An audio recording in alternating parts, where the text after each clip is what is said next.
It gives me a great pleasure to introduce a new friend who actually I met for the first time in Cleveland during one of these smart cities, if you will, gatherings. This is Marisa Walker. Marisa is the Senior Vice President working with Sandra. Marisa's portfolio is around infrastructure at ACA, the Arizona Commerce Authority.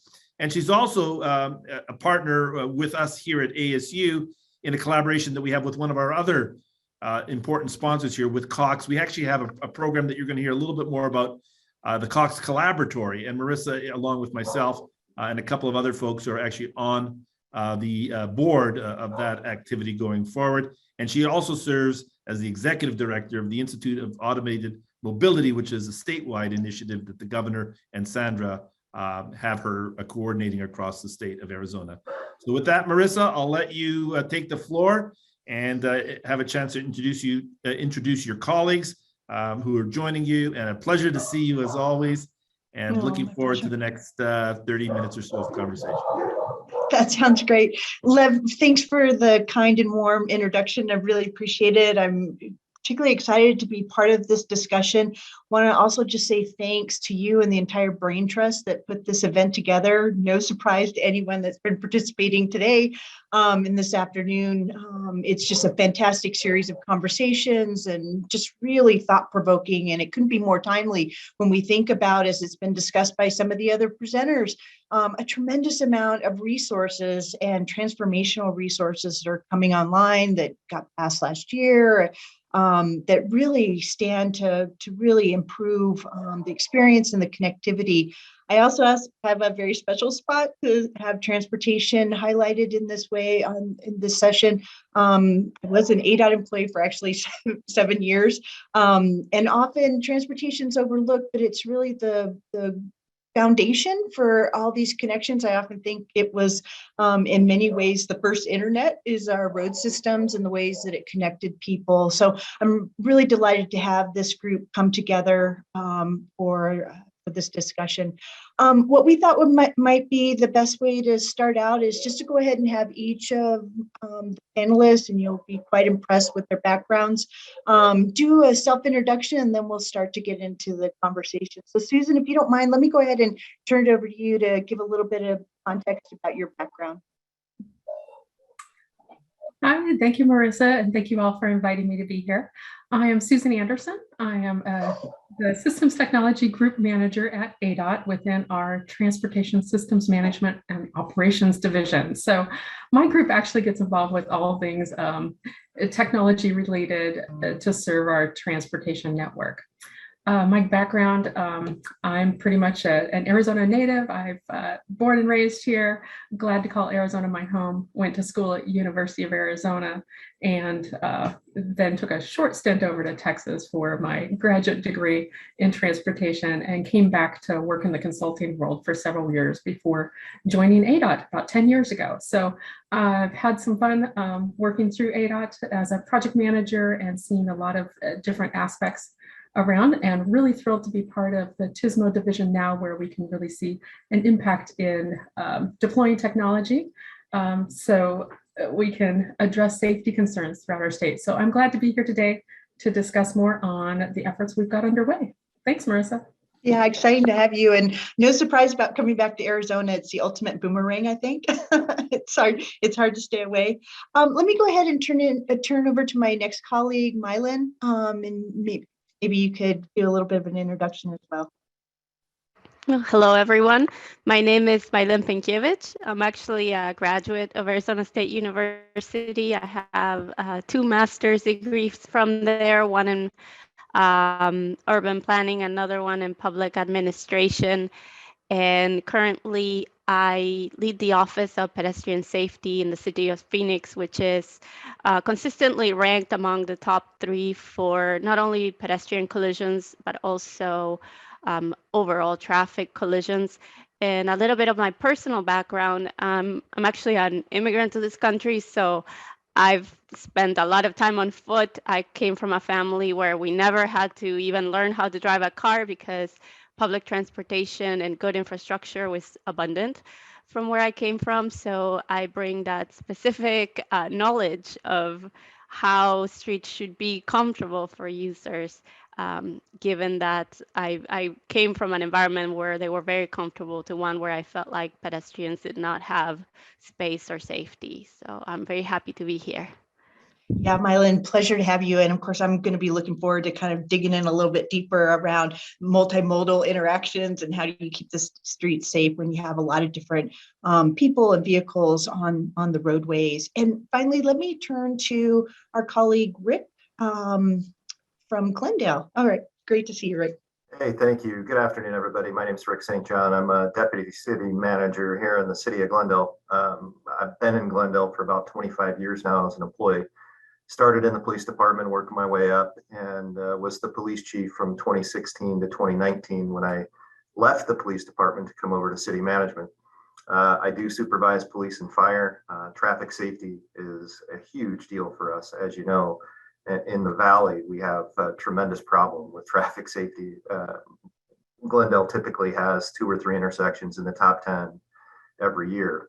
And so we do a lot towards traffic safety, and just looking forward to the conversation today. I'm an ASU graduate as well. I went to the West Campus. I don't like traveling very far from what's comfortable to me, and Glendale's comfortable. So I joke that I live about 3 miles from where I grew up. Ryan, let me go ahead and start with you. You know, gosh, the data is so sobering, isn't it? When we think about what's happening on our roadways, they're obviously a critical component in getting people where they need to go, but the issue of keeping them safe is a real challenge. And I know we were looking at some data just from 2017 to 2019, and there were, I think, over 3,000 fatalities. So that's not even just accidents, but where the ultimate cost was paid in those situations. And so I was just kind of curious if you could talk a little bit about what's happening in Glendale, how you guys are thinking about it, short and long-term initiatives and policy decisions to keep the roads safe. You know, so what I'll say is, in law enforcement, we've been enforcing traffic law forever, and accidents continue to go up and fatalities continue to go up. And so there needs to be a different component to it. And so we're taking more of a community policing approach to how we're doing traffic enforcement now. And we're trying to engage everyone that we can as part of an education and prevention campaign to just make people aware of, as a police department and really as a profession, what are we seeing out on the roadways and what's causing these accidents. And then we're engaging internally our traffic engineers to understand at our more dangerous intersections, what's going on in those intersections, what we might be able to do from a traffic engineering perspective to reduce the number of accidents and certainly reduce the serious accidents. And so we've done a lot in that front. And we have meetings, and since the probably mid-90s, we've had a pretty strong community policing initiative. So we have a foundation for that already, where we have Coffee with a Cop, we have a Citizens Academy, all the things that everybody probably already knows about. And we're using those platforms to educate on, most recently, jaywalking. We're seeing a huge increase in pedestrian-related accidents, fatalities, because people are jaywalking. And most often, they're within 30 to 40 feet of a lit intersection with a crosswalk. They're just taking a more convenient, at the time, approach to get across the street, and they're suffering huge loss because of it.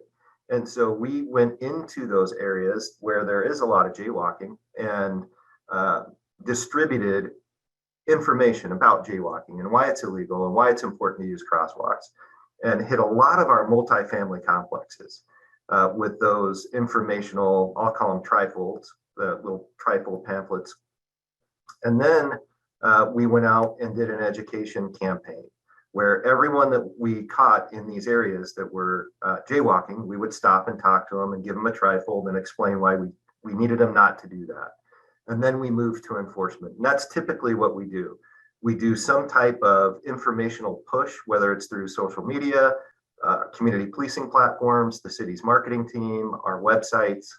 And then we go out and we do usually about a 6-month education campaign where we just talk to people that are violating, and then we move to enforcement. And we're finding that when you engage your stakeholders, you get everybody kind of moving in the same direction on a problem, Distracted driving, another example, and an ordinance that was adopted while I was the police chief. I think we adopted it in 2018. And it's the same ordinance that nearly every city in the valley has. So regardless of what side of the street you're on, so to speak, in some instances, you might be in Glendale or Phoenix or Peoria or Glendale or whatever. We all have the same distracted driving ordinance though. So we do the education campaign, we go out, we use our traffic cameras at our intersections that feed into a real-time crime center in the police department, and we observe what pedestrian or what vehicle drivers are doing as they're going through the intersection. When we see people that are on their cell phone or in some other way, it's typically a cell phone, but in some other way distracted, then we attempt to make contact with that person either by mail or sending an officer to the home to say, hey, look, you're not in trouble. Number one, you're not in trouble. I'm here because this is what we observed, and we're just trying to do some education. Please, when you're driving, don't allow yourself to be distracted by a personal device. So that's kind of in a nutshell what we're doing. It's a very community-oriented policing model geared towards traffic enforcement through education and prevention.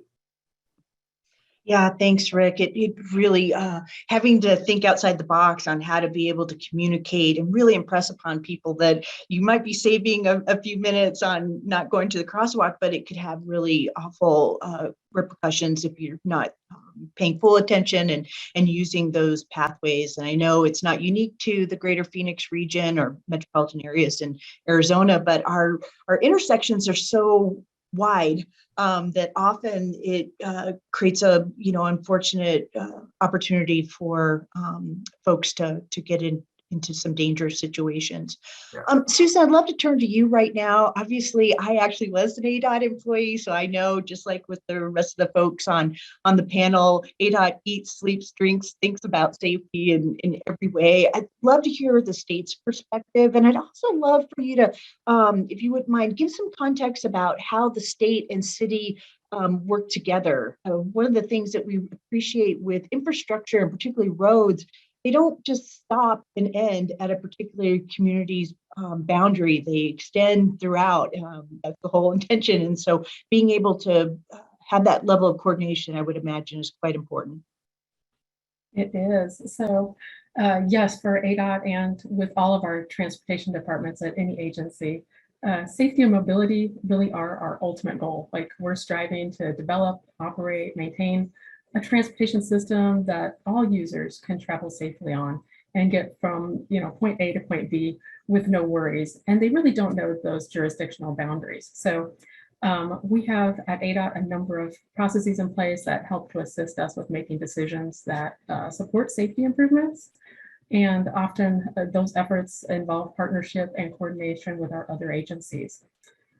We do know where we need to know, as Rick mentioned, where those issues are happening, and often that relies on our crash data. So within ADOT, we do have a traffic safety section that supports not only the state, but also our local agencies as well, with understanding crash records throughout the state. They've developed kind of a standard process for collecting information on crash types and severities, where they're located, and they're monitoring those trends. So that's allowing engineers at the state level, as well as also at the cities and local agencies, to work toward finding countermeasures that can improve safety aspects of our roadway networks. So my team in particular works with deploying technology solutions as a means of having adequate solutions to a safety issue. But a lot of times that means having connection and communications to deploy those safety improvements. Two projects that came to mind quickly. Our first is our runway detection program. So within the Phoenix region, as well as nationally, like, runway crashes continue to be a serious issue. The data that we've been able to collect through our safety division indicated that a number of crashes were happening on I-17. So ADOT was able to work on deploying a pilot project along I-17 to mitigate our runway crashes. We particularly installed thermal detection cameras and illuminated runway signs and developed that under a pilot project. That project evaluated the use of that equipment and how well it mitigated wrong-way events, and found that we actually were able to increase our detection and allow for faster notification to our law enforcement partners.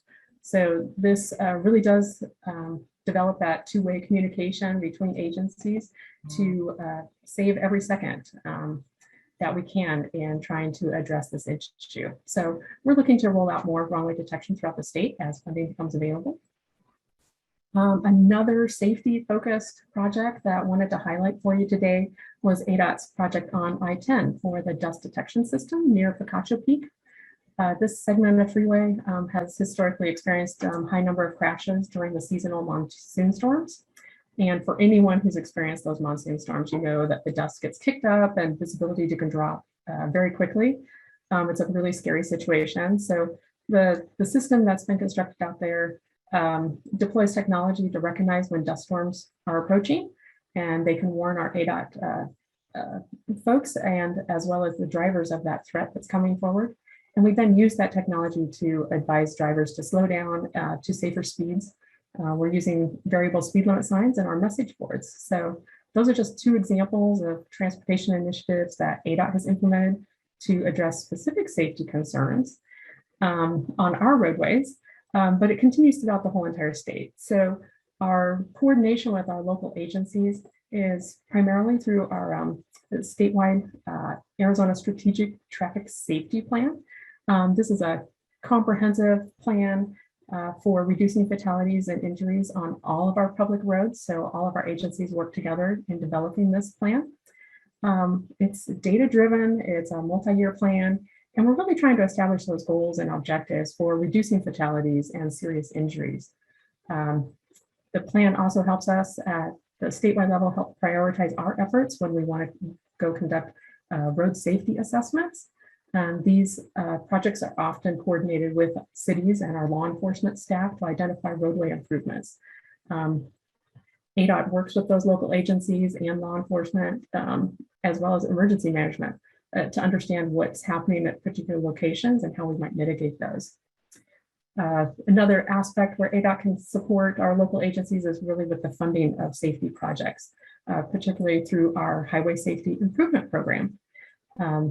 We know that funding is always a challenge with not only the state, but also with our local agencies. So ADOT gets involved at a number of levels with evaluating and implementing safety improvements, beginning to end. So we look at the data from the beginning all the way through the planning, construction, and the funding of those improvements. So we try to push initiatives wherever we can, but working with our local agency partners, that's really developing that partnership. So we're pleased to have strong working relationships with the local agencies throughout Arizona to developing safety improvements. So thank you for that. Yeah, thank you, Susan. Often people think of transportation and infrastructure literally as concrete and asphalt, and they forget just how much technology is layered onto our interstates, our state routes, our city roads to make this possible, and really often forget that folks like yourselves are really at the tip of the spear, leading and evaluating, piloting new technologies to make the road safer. So Mailen, that actually brings me to you. I'm really interested, obviously Phoenix, like the rest of the state, Arizona is incredibly hot right now. We've got lots for past several years, actually, we've had lots of people moving to our state and into the greater Phoenix region, and in Phoenix in particular.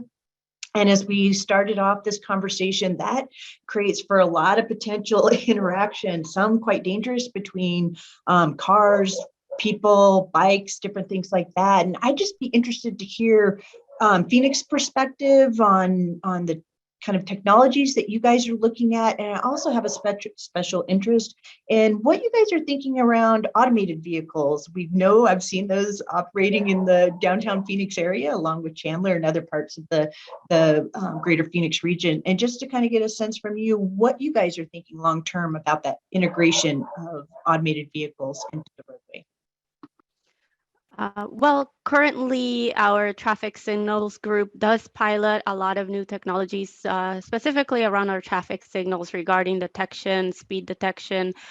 Some of these can, for example, make the yellow time longer if it perceives certain speeds and inability of vehicles to stop. Also extend the pedestrian cycle where a pedestrian's walking if it's taking a little longer, whether a person has a disability or maybe it's an older user that needs a little bit more time.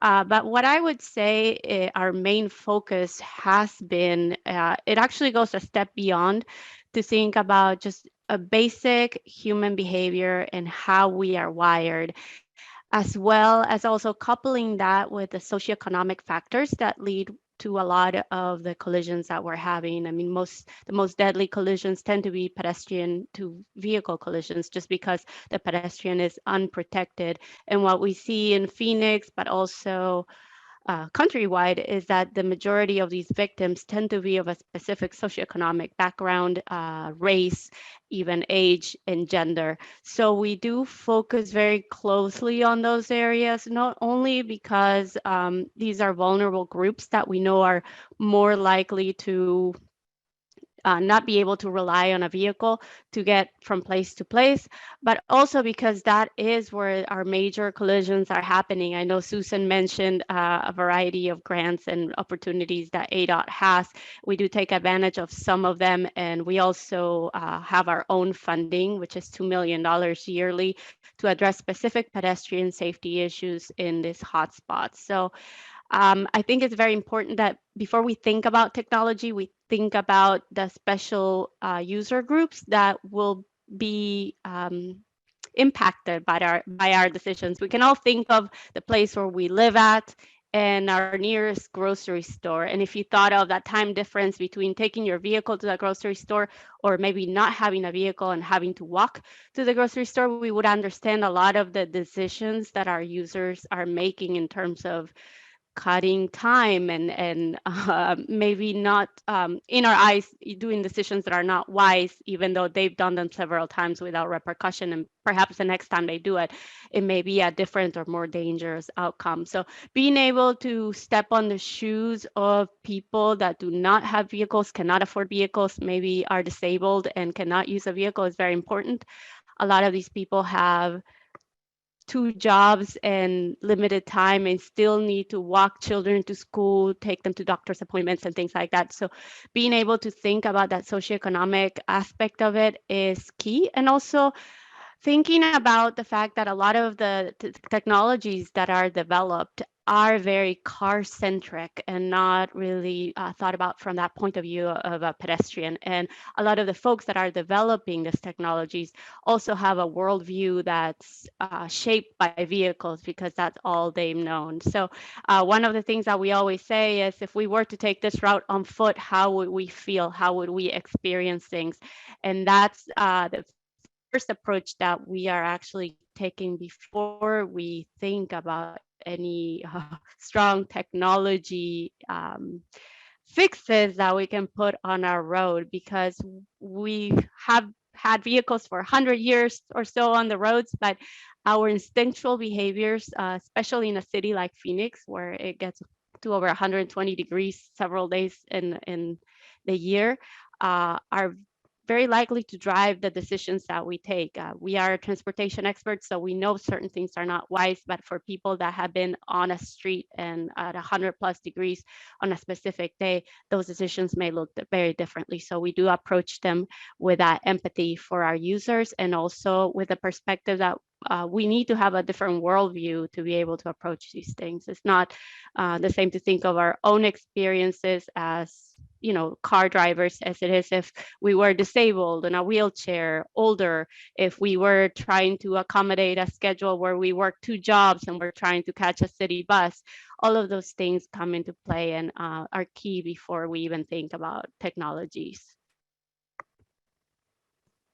Thanks, Mailen. I really appreciated that perspective of the worldview and just how vehicle-centric the design of our communities has evolved over time and the implications for people's everyday life. I participated recently on the effort to give schools transportation grants. And so you had, proposals from all across the state, and listening to what some of the key challenges were, it was just amazing. Some of it is just being able to get kids across the street, being able to ensure certain types of transportation and make sure that they get to school safely. And so lots of things to consider when you can walk in someone else's shoes. We have about 10 minutes left. And so I thought maybe what we could do is just open it up to each of you. I won't necessarily call on you, but I'll take opportunity for folks to step up and think a little bit about the implications around. We talked about just a tremendous amount of broadband resources coming online, being able to make those connections. Susan, I know we've worked for quite a while, for several years, with ADOT around, how do we utilize the state's resources, its right of ways, different things like that, to be able to drive greater connectivity, particularly to communities like Mailen was talking about that have often been overlooked or underserved. And so what are the opportunities that you guys are thinking about? What are the positive impacts that each of you are considering as you're thinking about this rollout on broadband? I know at the state level, we're very excited about this. We know that definitely we have the roadway network that covers the whole state. So being able to partner with our right of way and deploy broadband in those areas, we know we can get coverage on the state to all corners. And it really does provide a very good trunk line for service out to the more rural components of the state. And definitely broadband is really a key item, particularly for my group that looks at technology improvements. But we want to make good decisions where we can, but we need informed decisions.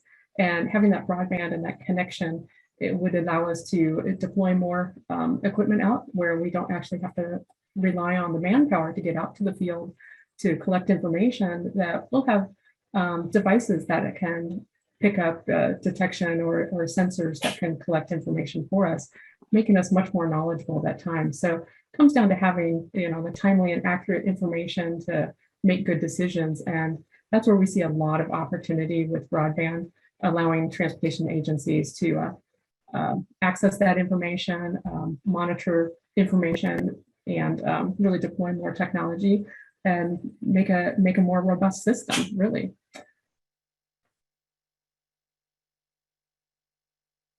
I could piggyback on that, I'll follow up on what Susan is saying. Information really is the key, and it's a two-way flow of information. And so as a city, we need the ability to send information into communities, targeted information, targeted communities for their needs. And then there's a lot of information that happens all the time and occurs every day within our dangerous intersections, every intersection, that would give us some information about what's occurring, what people that are living in the area are doing, what their typical patterns are for travel. And in the underserved communities, there's a lot more foot traffic and there's a lot more bicycle traffic and use of public transportation. And so understanding that when a bus stops and drops off at an intersection, what direction the lights are green and red, and what that does for the people getting off the bus, and having an ability to control that to a degree so that it's always green going this direction when that bus pulls up to drop off, because people are going to want to cross the street to get to their destination. And this is 90% of the time, the destination's across the street. So if it's red, a lot of them are running across anyway and getting hit, or some of them are getting hit. If we can control that through smart intersections and devices at the intersections that allow us to exercise some of that control, we might be able to create a safer atmosphere for people. But it really is about data collection, information, and education, prevention, sending information in the communities. Thanks, Rick. Mailen, any final thoughts from your perspective? No, here in Phoenix, we are also piloting technology on our buses that will communicate bus to bus. A lot of the issues, to Rick's point, have to do with people trying to make a connection and not wanting to lose a bus. Anyone that has relied on public transportation knows the pain of maybe missing a bus and having their whole day delayed by a half hour, 45 minutes, just waiting on a bus. So currently, our new system is trying to communicate bus to bus so that transit users can let the driver know to communicate with the buses that are making connections at particular intersections, which also tend to be the ones where we see the most issues, so that they can relax and know that that bus has communicated with their connection and that additional bus will be waiting for them. Many of the collisions that we've seen and some of them that we've had on video, we can see people's desperations about seeing their bus leave. If it's the middle of August and it's really hot, we can understand a little bit extra why that would be a concern. And we've seen it several times, so we're really happy for that kind of technology and vehicle-to-vehicle communication to come on board.